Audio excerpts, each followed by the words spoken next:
Ragusis. I'm studying at Gas Business School. I'm a student, and I will be translating Mr. Kazakis' speech.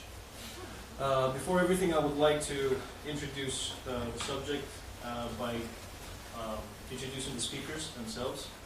Initially, we have Mr. Dimitris Kazakis, who is an economist and financial analyst from Greece. Welcome, everyone. So he has worked for numerous companies in Greece and abroad. He is actually writing articles for a well-known newspaper in Greece. He's the General Secretary of the United People's Front, EPAM, and he will be analyzing and discussing the issue of the Greek crisis, the debt, and his own opinion about the solution that he is suggesting as the General Secretary of the United People's Front. Afterwards, initially, actually, we have Tim Congdon. He's an economist and businessman. Has been working for over 30 years in the sector. He has been a strong advocate of the sound money and free markets in the UK, and he's often regarded as the UK's leading monetarist economist, and is one of the most influential economic commentators as well. He was a member of a treaty panel of independent forecasters, the so-called wise men, and between 1992 and 1997, which advised the Chancellor of the Executive on economic policies.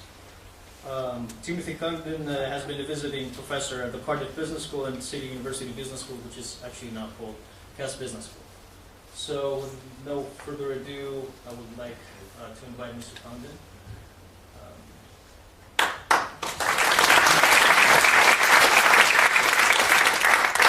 It's a great pleasure this evening to be speaking at Gas Business School. I was a visiting professor here some years ago. On this occasion, well, I used in those days to speak only about economics. On this occasion, it's a mixture of economics and politics. I am, this particular evening, I'm the economic spokesman of the UK Independence Party, and it's my pleasure to introduce Dimitris Kazakis of EPAM to talk about the current crisis in the European Union, and obviously particularly as it affects Greece and Cyprus. I'm going to tell you that we live in difficult times. I think one could say reasonably that Britain started off in this crisis as in some ways the sick man of Europe. We had our difficulties with the Northern Rock in 2007. And I remember at the time that in the rest of Europe, we were seen as having a particular problem because of Anglo-American capitalism, and the rest of Europe was doing very well. And this may have been one reason why Cyprus joined the Eurozone in 2008, really quite recently, only 5 years ago. At any rate, when we look back over the last few years, I think we can say that somehow Britain, as it tends to, has muddled through.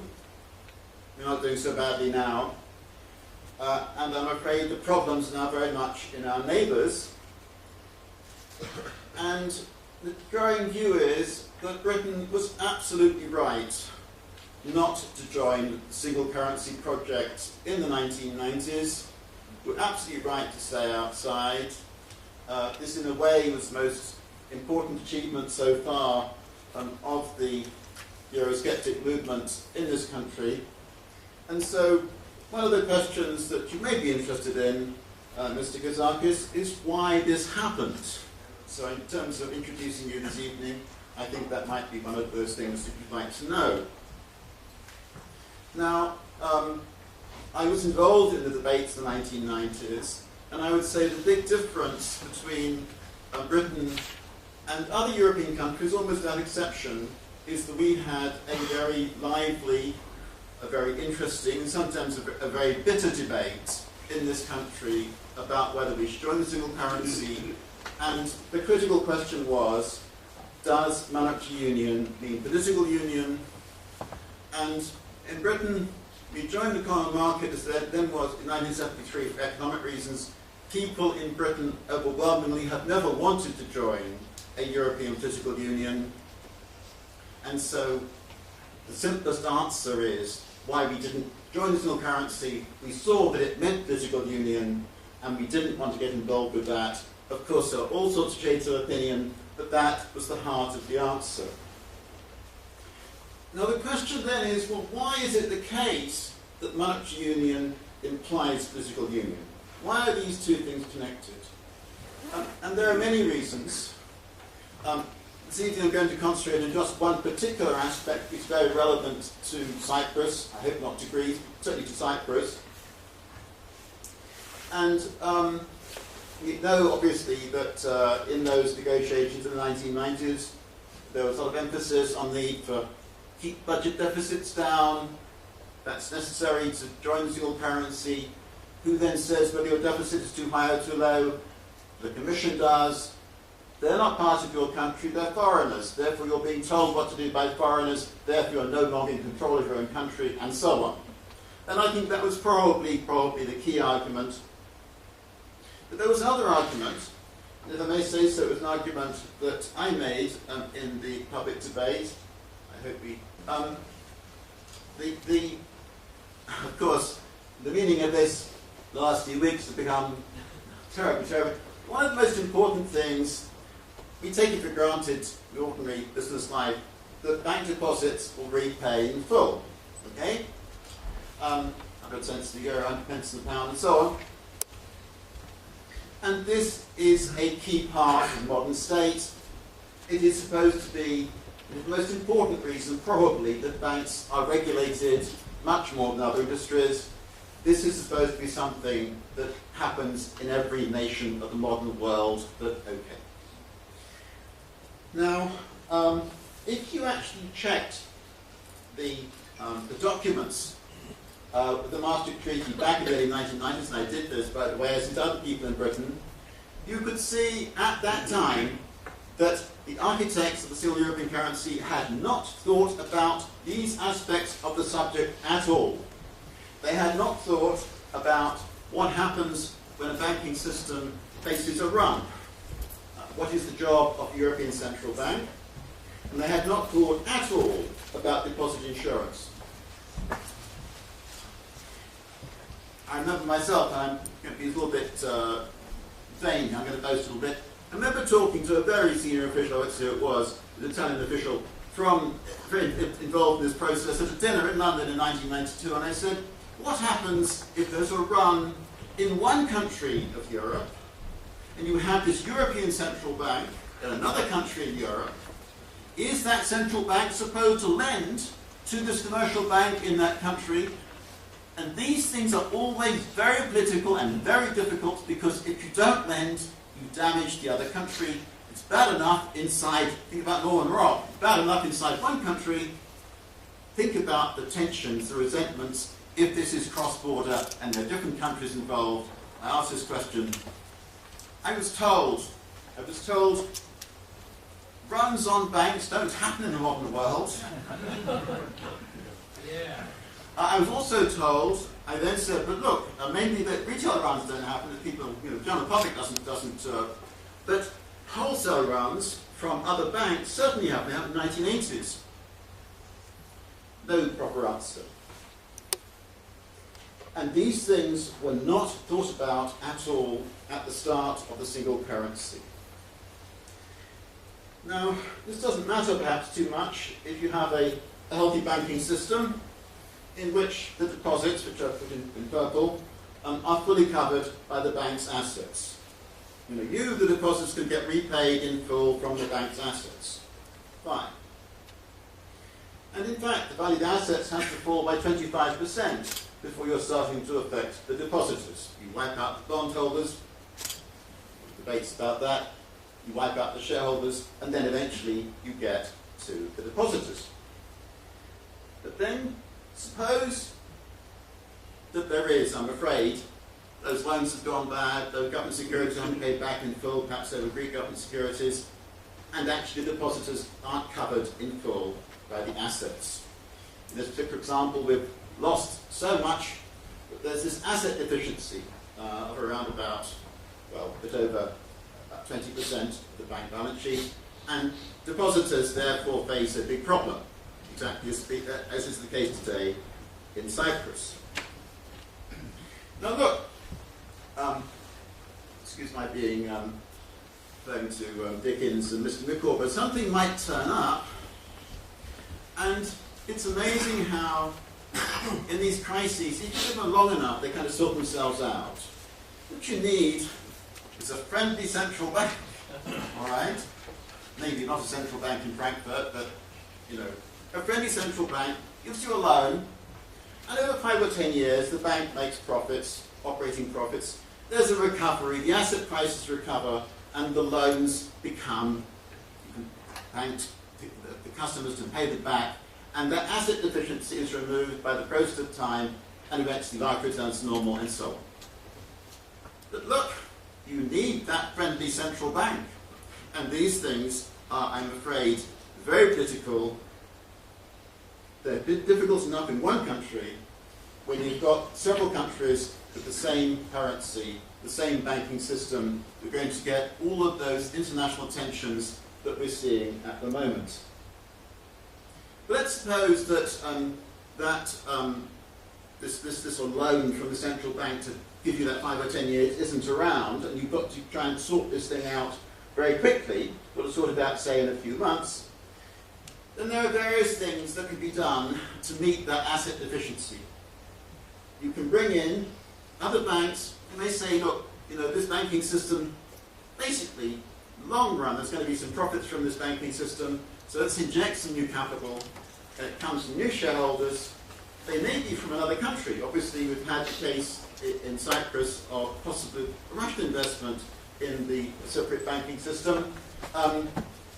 They just mentioned in that part of the world, the Turkish banking system, Turkey's had lots of financial crises in the last 50 years, and many of its banks are owned by foreign banking groups. So that new equity can come in, wipe out the asset deficiency, and then the deposits can be paid in full. Okay, it's one possibility. And then there's another.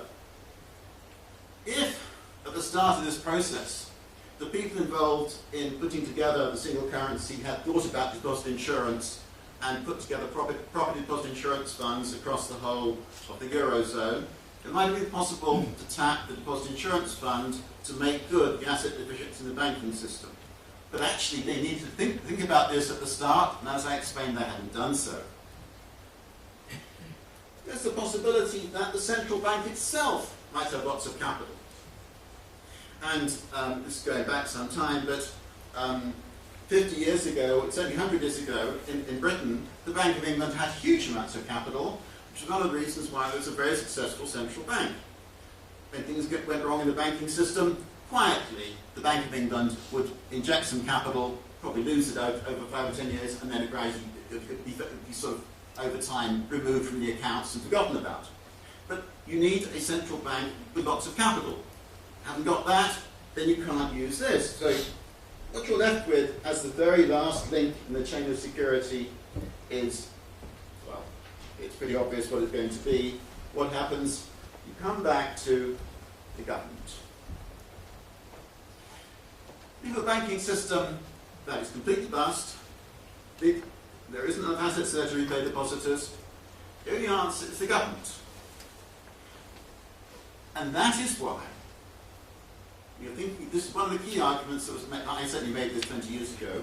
If you want monetary union, you must have political union, so that the entire banking system of Europe with a single currency is backed up by a European government.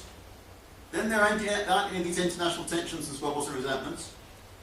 And then you have European political union, and that, of course, is what Monnet wanted when he recommended 50 years ago now that Europe adopt a single currency as part of the process of political integration.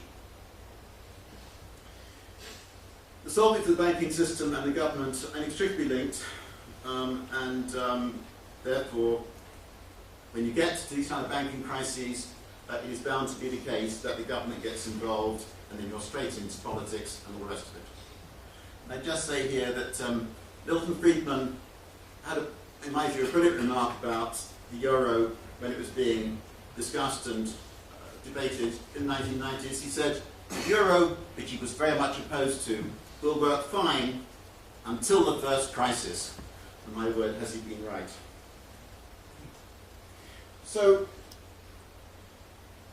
nations that participate in European Economic and Monetary Union must expect, over time, they will cease to be sovereign, independent nations. And I think that this point came up very strongly in the British debate in the 1990s. We didn't want in Britain to belong to a European system. We never have wanted to be, as a nation, we never wanted to become involved with a full European system. We don't want Britain to become another state in the United States of Europe. We don't want our country to be cut into regions of a United States of Europe run from a foreign capital. So let me just reiterate the point I made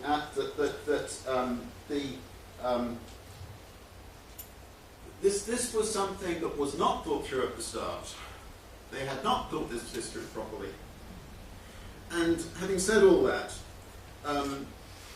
it was in a way amazing how country after country in Europe wanted to join this project. And the case of Cyprus is one of those very sad cases which 10 years ago, it may be difficult to think about now, Cyprus didn't belong to the European Union at all.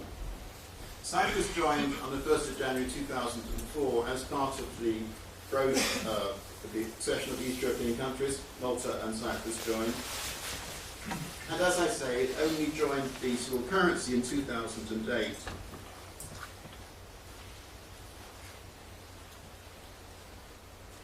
Look, I'm not going to hide my beliefs and prejudices and so on. I am the spokesman of the UK Independence Party. In my view, what's happened in Cyprus is disgraceful. Different groups of depositors have been hit in different ways, with no respect for natural justice. There were no exchange controls until a few weeks ago. If you got your money out and held it in a bank deposit in Frankfurt or in London, you're fine.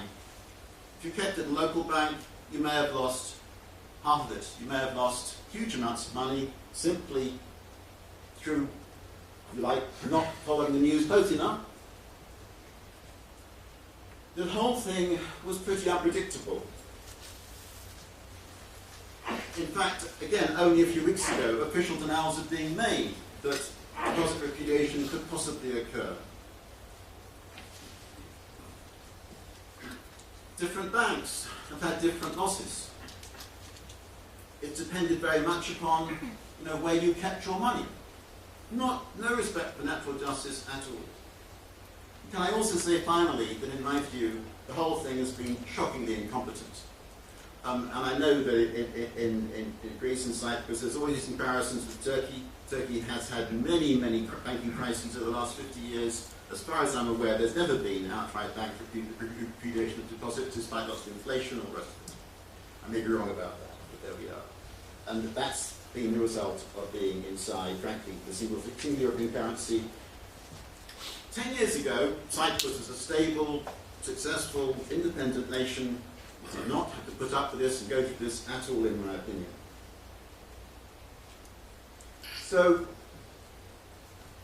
when it joined the single currency back 5 years ago, it complied fully with all the Maastricht criteria, public debt was under control, inflation was fine, and so on. Not a hint of disaster. Well, Mr. Kazakis, it's a pleasure to introduce you. I've obviously given a particular slant to the story, and I hope that there's been some interesting comments, and so I look forward very much to hearing your own views on. Of course, decisions about membership of the Eurozone and of the European Union are very much for the people of Greece and Cyprus, and I don't want to prejudge that. If I were asked if my advice, you could imagine what it would be. At any rate, it's been a pleasure to introduce you and to give, if you like, a British perspective, or one particular British perspective on the crisis. I very much look forward, after the interval, to hearing what you have to say about this subject. Thank you very much.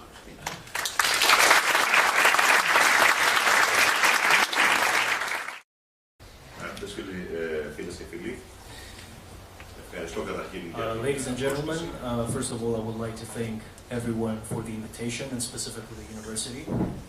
Right from the beginning, we need to clarify that the crisis which Greece is currently facing and has led the country to its 5th official bankruptcy does not originate from the actions of a portable government or from the effects of a fiscal problem, which could be solved through the implementation of measures of readjustment and reductions in government expenditure. Greece is bankrupt due to the national debt as a result of the bankruptcy of its own economy, which for the past decades has been suffering from the implementation of a model based on which an economy should grow through concentrating on being extrovert, and as it follows, that economy should obey the decisions made by the international financial and capital markets.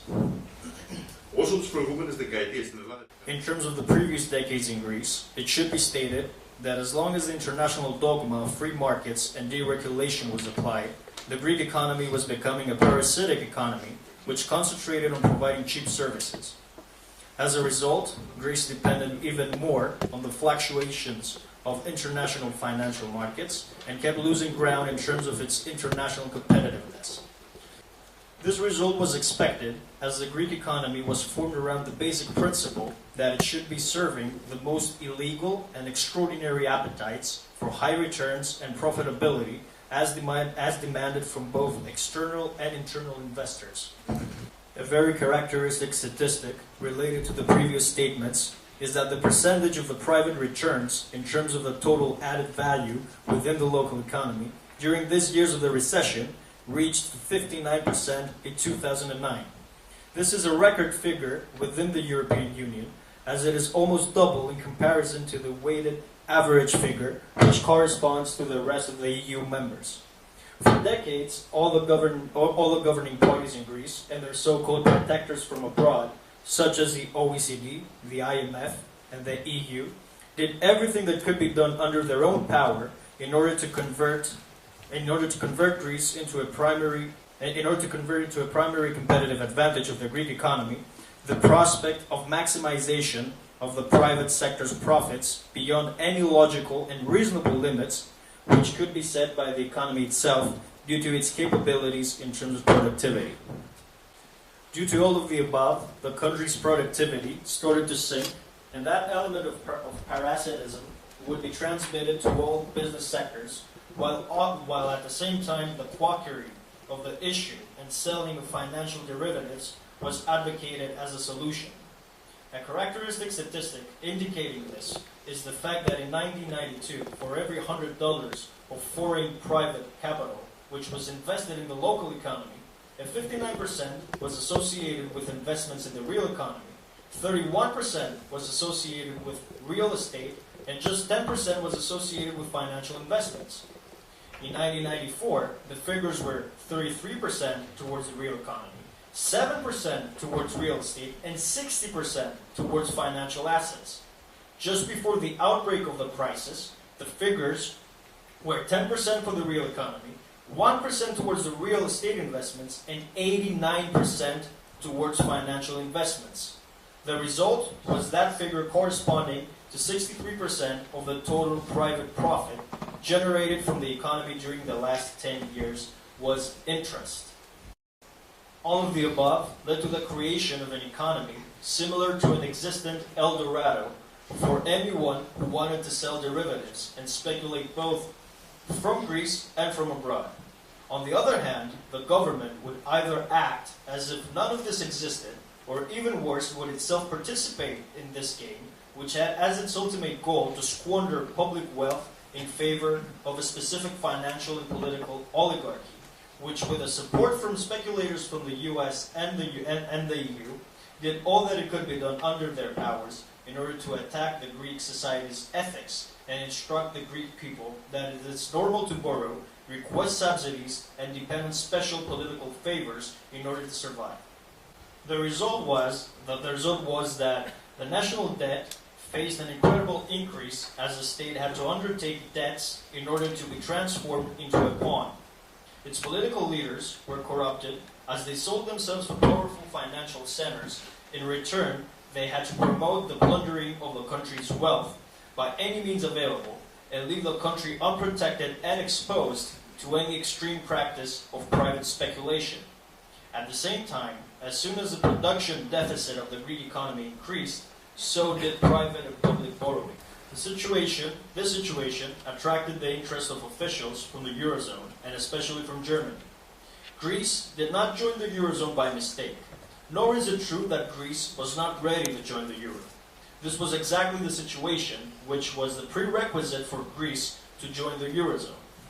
Greece had to have deficits and debts, which would allow the existence of the potential for further opportunities for profiting for the European banks and the countries which had exporting economies, and primarily Germany. The latter had transformed Greece into a garbage can to which, through dumping, exported goods, requesting in return the provisions of new loans.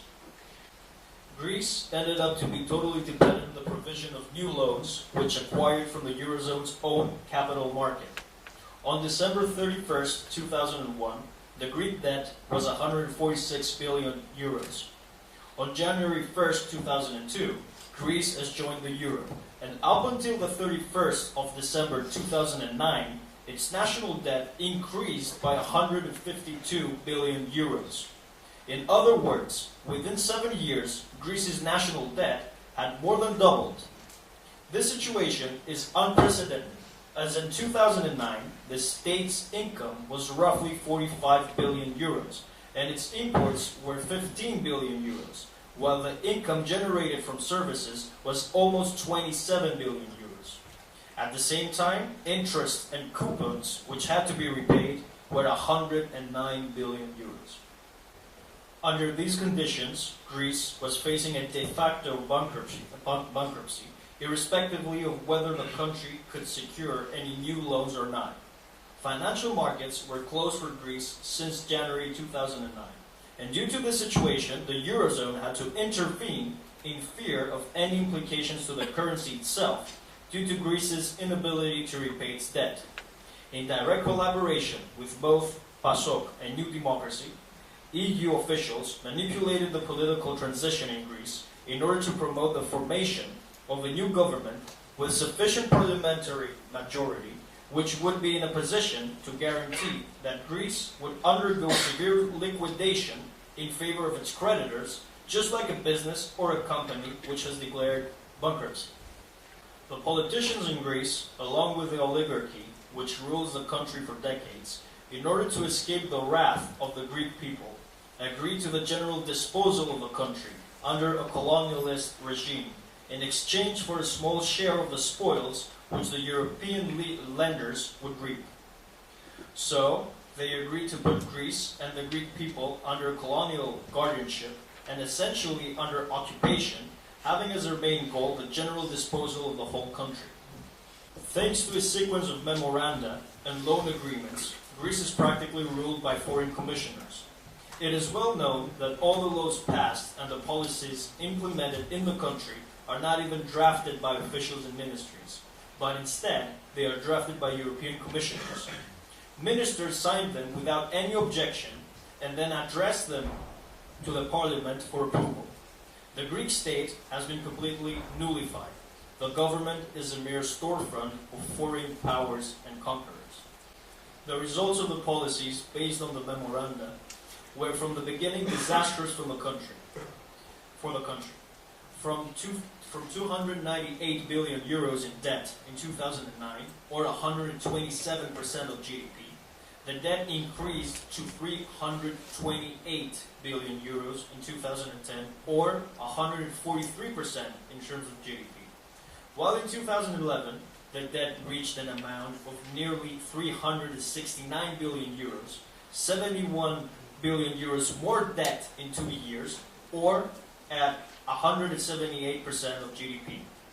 At the same time, the recession of the Greek economy escalated to unprecedented levels, and unemployment, along with mass poverty, continued to increase, while incomes were reduced by 15% as expressed at constant prices.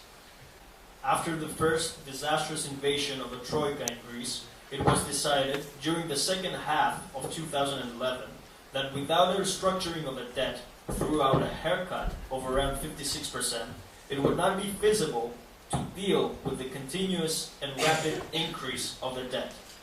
The debt restructuring took place in March 2012, but the benefits promised to the bankers involved were such that instead of reducing the debt was eventually increased by 3 to 5 billion euros.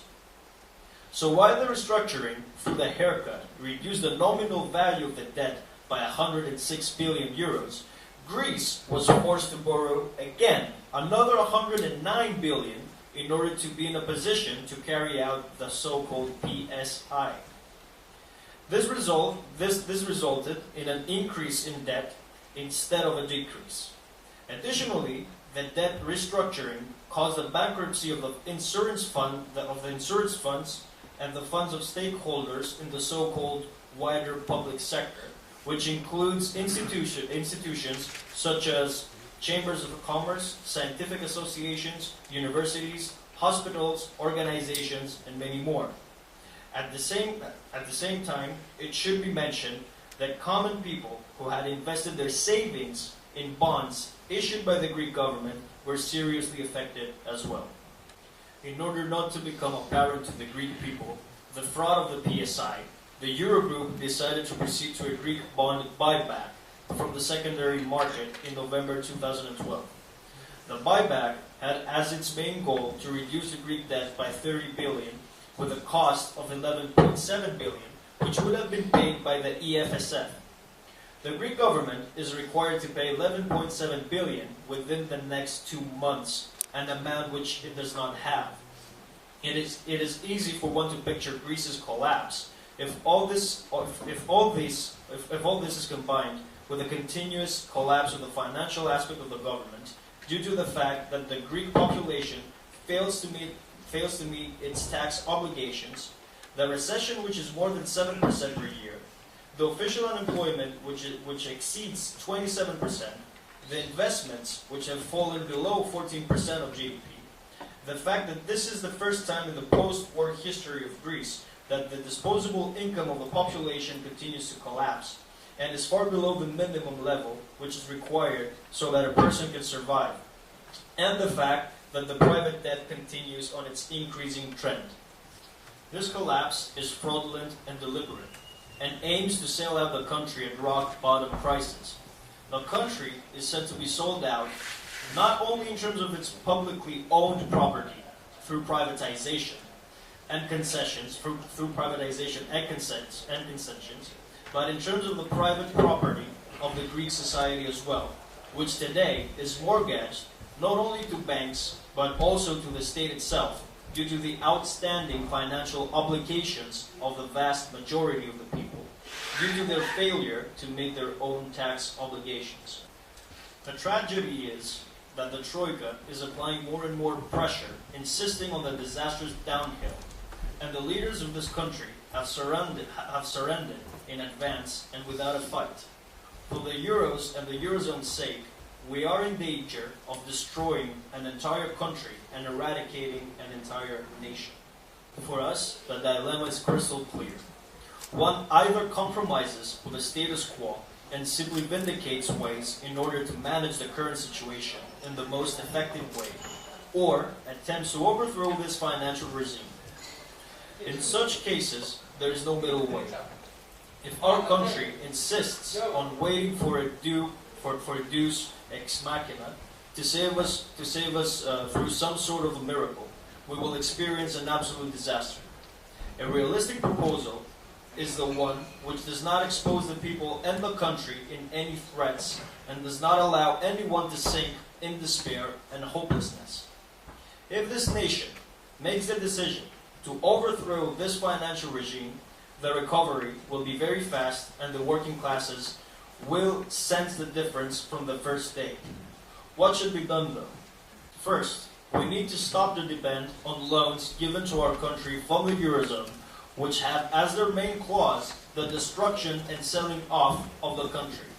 We must deny the repayment of the debt, and this should be accompanied by a repudiation of the debt which should be characterized as illegal and abusive under the rules of international law. Second, we need to declare the withdrawal of Greece from both the Euro and the Eurozone and the EU in order to introduce a national currency to our economy and regain the ability and the freedom to restructure our economy based on our own criteria and the interests of the Greek people, disregarding the European banking oligarchy. After that, we will need 6 to 8 months in order to introduce the new national currency. Within this period, some direct measures should be implemented. Number one, the nationalization of the Bank of Greece and the major private banks which have attracted most liquidity from the euro system. Why is that? In order to let the banking system go bankrupt, while at the same time we're in a position to guarantee for the people's deposits. The default will enable the banks to be able to be rebuilt from scratch without any obligations to external investors, while at the same time the banks could proceed to the deletion of debts associated with households and small businesses.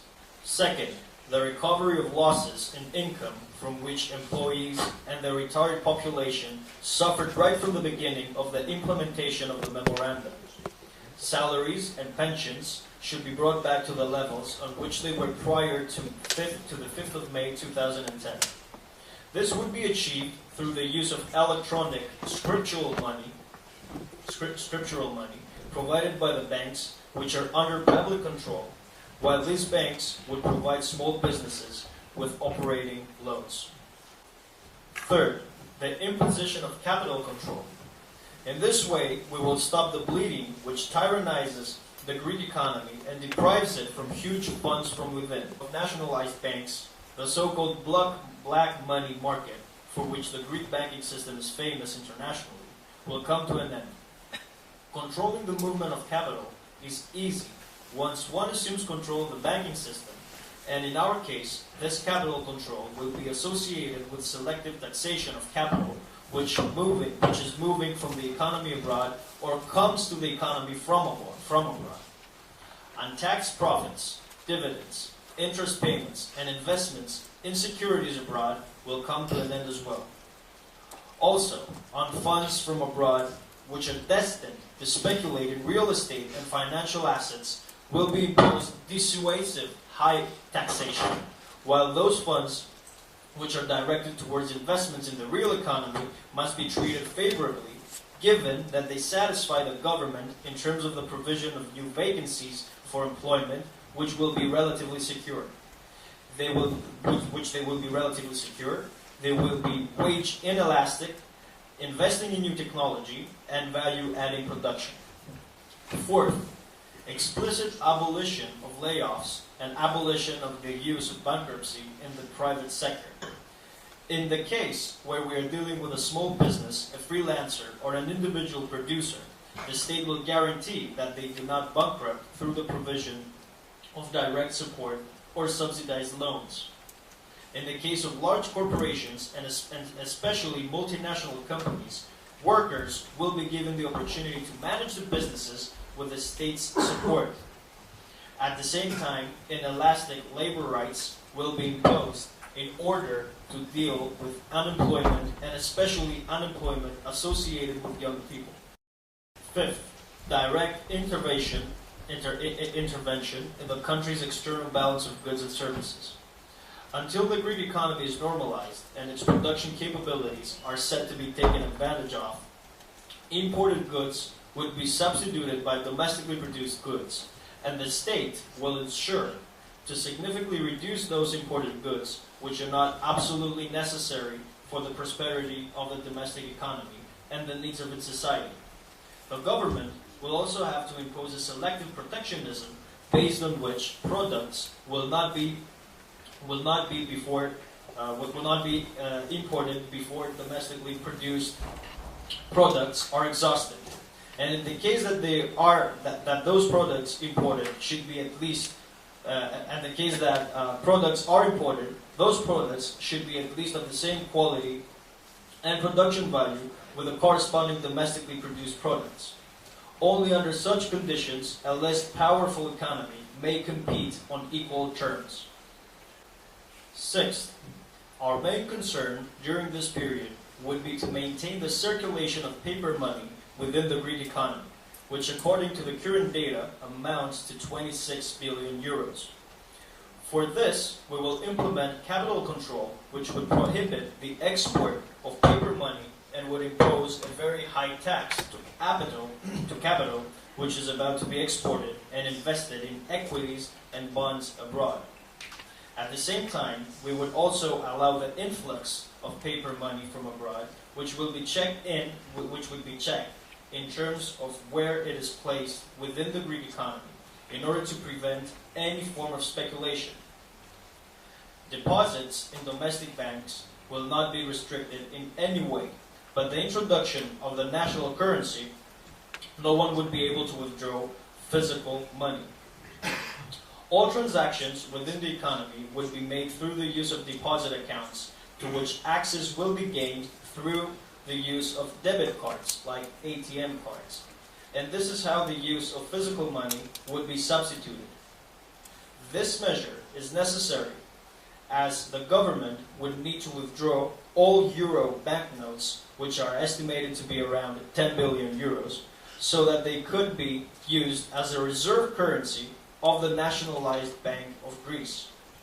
Through the use of this reserve, we would be able to cover up the current external deficit of goods and services.